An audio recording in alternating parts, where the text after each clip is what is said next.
मेरे को एक बात बताओ, तुम्हारी पर्सनल कुछ भी बातें हैं या तो कोई भी मामला है, वो बंदा आज के तारीख में लड़ रहा है, हम लोग भी कोई दूसरी पार्टी से हैं, लेकिन फिर भी हमारे पार्टी के रहते हुए भी ना हमारे नेता हमें रोक रहे हैं ना कोई रोक रहे हैं। हम लोग जा रहे हैं, लड़ रहे हैं, लोगों का आक्रोश भी सहन करना पड़ रहा है हमको, फिर भी हम जा रहे हैं। क्यों? वहाँ पे लोग परेशान हैं। रफीक भाई लड़ रहा है, उन लोगों के लिए एक स्टेज बना रहे हैं, लोग सभी पार्टी के लोग वहाँ पहुँच रहे हैं, इवन एमआईएम के भी कई लोग वहाँ पे पहुँचे हुए हैं, और तुम वहाँ से उसके ऊपर पत्थर फेंक रहे हो। वो आदमी आज एक लोगों के लिए लड़ने के लिए प्लेटफॉर्म में बैठा हुआ है, तुम उसके बारे में अच्छा बुरा बोल रहे हो। मेरे को एक बात बता दो, तुम्हारे बारे में क्या है? तुम खुद को एमएलए बनने की ख्वाहिश रखते थे, उस चक्कर में तुमने पार्टी के अंदर किसी को आगे बढ़ने नहीं दिया। अरे पहले लोग बढ़ते, लोग रहते, तब जाके बड़ी बड़ी लेवल की लड़ाई लड़ी जाती है। आपके पार्टी में किसी भी बिना मुफाद के, आप भी शायद बाद में आएंगे, उसके पहले से मरहूम रऊफ लाला साहब, मज़र भाई हमारे, फिर तुमको बता रहा हूँ बहुत से लोग थे जिसके अंदर नासिर पंगा नासिर भाई थे, वसीम सैयद था, कमर भाई थे, तुम्हारे महीन कुमुरलेकर वो थे, ज़मीर सुर में थे, हसन मुलानी थे, रफ़ीक भाई थे हमारे, रफ़ीक भाई कामगार, उसके बाद जावेद सिद्दीकी थे, मैं खुद था। अब मेरे को एक बात बताओ, इतने लोग उस पार्टी में, किसी को पैसे की ज़रूरत नहीं थी, पैसे के लिए कोई जुड़ा नहीं था एमआईएम पार्टी से, दिली मामला था लोगों का, लोगों की उम्मीदें थी उस पार्टी के अंदर काम करे, आगे बढ़ाए, ये सब सोच थी लोगों की। मेरे को एक बात, इसमें से एक भी छोटा नेता नहीं, अच्छे खासे लोग उस पार्टी के अंदर थे, लेकिन हर एक को तुमने खुद को ऊपर जाने के लिए हैदराबाद जाओ, हैदराबाद वालों की सोच बदल डालो कि मैं ही सब कुछ हूँ, मैं ये कर रहा हूँ, मेरे पे तड़ीपार हुआ, मेरे पे ये हुआ। तुमको मेरे बारे में भी, नशे के खिलाफ में लड़ाई लड़ रहा था, मैं आगे बढ़ के जब काम करने गया, मेरे को फंसा के जेल में डाला गया। एक पत्रकार भाई ने तुमको बोला कि अरे भाई वो इकबाल मुलानी देखो बेवजह फंसे हुए हैं, तो तुम थोड़ा बात कर लो। तभी भाई कल्ला से ये आए थे, अपने वारिस पठान साहब आए थे, तो तुमने क्या बोला? अरे बाबा अभी तो मेरी शुरुआत हुई है, दूसरे को क्या बीच में ले रहे, अभी किसी को लो मत। ये तुम्हारे वर्ड्स थे, और ये मुझे उसने सामने से बताया। वक्त आया अगर ज़रूरत पड़ेगी तो बुला के बता भी दूंगा, मैं सामने बता दूंगा। लेकिन मेरा बोलने का मतलब, तुम पूरी पार्टी को बर्बाद कर दिए, लोगों को बर्बाद किए। इतने लोग तुमको छोड़ के क्यों गए? पार्टी को क्यों गए? सब अच्छे लोग थे ना।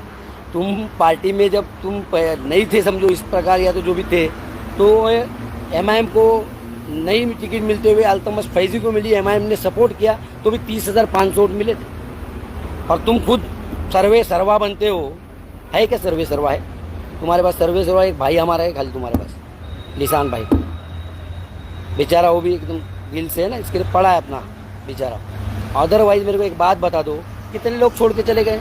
खाली ये बड़े नाम तुमको मैं नहीं किया गया, क्यों गए? कभी सोचा? अरे मैं पार्टी छोड़ता हूँ बोल के एक अल्टीमेट दिया था 15-20 दिन पहले, लेकिन तुम पूछने के लिए फ़ोन नहीं किया। तुमको मांगता ही नहीं ना, लड़ने वाला, निडर, आगे चलने वाला ऐसा नेता, ऐसा काम करे तो शायद टिकट तुमको नहीं उसको मिल जाए, ऐसी तुम्हारी सोच है। हमारी सोच वैसी नहीं है, हम काम करते हैं, निस्वार्थ करते हैं, हम कभी किसी से मांगते नहीं, कुछ नहीं, दिल्ली में ख्वाहिश नहीं। लोगों के लिए मुझे काम करना है, मैं करता हूँ। जिस पार्टी में रहता हूँ उस पार्टी में भी करता हूँ, उस पार्टी से लॉयल भी रहता हूँ और काम भी करता हूँ। तुम्हारे खिलाफ भी कोई आवाज़ उठी तो मैं किया हूँ। आज रफ़ीक भाई जैसा आदमी, जिसको मैं तो बड़ा भाई तो मानता ही हूँ, क्योंकि वो आदमी यार खड़ा है, वो आदमी इतना काम कर रहा है, और तुम उनके बारे में बोल रहे हो। हाँ, क्या बात है ये सब? अरे छोड़ो गुजरे ज़मान, तुम क्या थे, तुम्हारा क्या बैक काम था, क्या अभी है? सब दुनिया के पास। सब देखो, ये दुनिया में आगे बढ़ के आदमी चलते रहता है, सुधरते रहता है, आगे आगे कोई ना कोई चीज़ें करते रहे। गुस्से में, आवेश में बात करने की बातें हैं, गुस्से में लाने का, वो बातें उसने कुछ बोल दिया और रखने का, भाई समझ के किया, फिर उसकी बात को शॉर्टकट करके डाल देने का, हो गया इससे। अरे वो आदमी लड़ रहा है, पूरा मुमरा एक स्टेज पे करने की कोशिश कर रहा है, और हो भी जाना चाहिए। हमारे नेता है कि हमारी पार्टी अलग रही, हम लोग लड़ रहे हैं, हमारे नेता लोग हमको बोल रहे जाओ करो काम, लेकिन तुम एमआईएम करके बैठे हो वहाँ पे। तुम्हारे अभी तुमको 30,000 वोट और तुमको मिले अभी 13,500। देखा जाए तो एक नगर सेवक का भी वोट नहीं है। तुम्हारा नगर सेवक में भी तुम्हारे बोल रहा हूँ कि तुम्हारी सीट जीरो मतलब तुम जीतोगे नहीं, ये मैं बोल रहा हूँ। तुम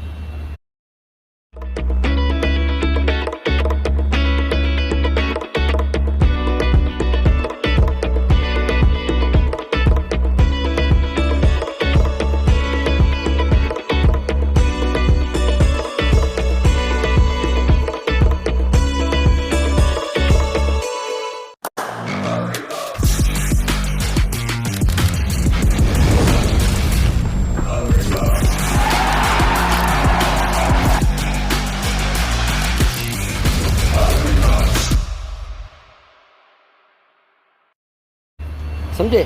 तुमने सारे जितने एमआईएम का सारे एमआईएम वालों की उम्मीदें और सारी फिक्रें बर्बाद कर दिए तुमने, काम बीम सारी चीज़ें।